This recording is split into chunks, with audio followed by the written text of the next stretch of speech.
क्या एक स्त्री वास्तव में पुरुष की शक्ति होती है या सिर्फ उसकी छाया? अगर कोई स्त्री का अपमान करे तो उसका परिणाम क्या हो सकता है? आज हम जानेंगे भृगु ऋषि की एक अद्भुत कथा माध्यम से। शिव जी पार्वती जी से कह रही है, देवी पृथ्वी लोक पर मेरे एक परम भक्त भृगु ऋषि मेरी कठोर तपस्या कर रही है। फिर पार्वती जी कह रही है, तो स्वामी उन्हें उनकी तपस्या का फल अवश्य मिलना चाहिए। शिव जी नंदी से कहा, जाओ उन्हें कैलाश आने का निमंत्रण दो।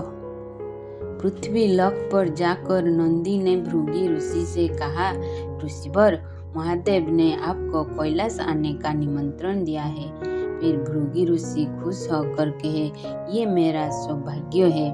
पार्वती जी भृगु ऋषि कैलाश आने पर कह रही है, ऋषिवर आपका स्वागत है। भृगु ऋषि अहंकार में कहा, मैं केवल महादेव का भक्त हूँ, मुझे किसी स्त्री के स्वागत की आवश्यकता नहीं है। फिर शिव जी भृगु ऋषि से कहा, मैं तुमसे प्रसन्न हूँ, वरदान मांगो। भृगु ऋषि कहा, प्रभु मुझे आपका गण बनने का सौभाग्य दीजिए। शिव जी ने कहा, इसके लिए तुम्हें मेरे पूर्ण रूप की परिक्रमा करनी होगी।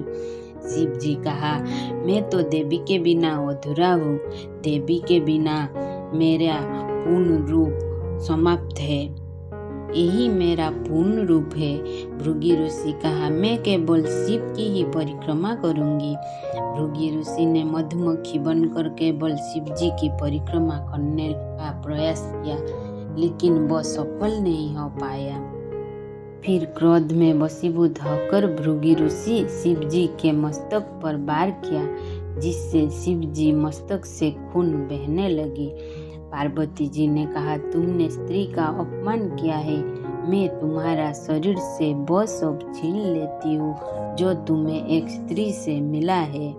तुम्हारा ये अहंकार ही तुम्हारा दंड है।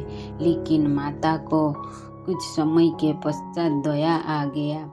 माता ने शिव जी से कहा, ऋषिवर को ठीक करने के लिए।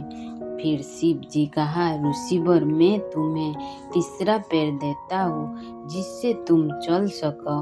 भृगु ऋषि रोते हुए कहा, माता मुझे क्षमा करे, मैंने बहुत बड़ा अपराध किया है, कृपया आपका पूर्ण रूप की दर्शन दीजिए। तब शिव और पार्वती ने उन्हें अर्धनारीश्वर रूप के दर्शन दिए और भृगु ऋषि ने उनकी परिक्रमा की।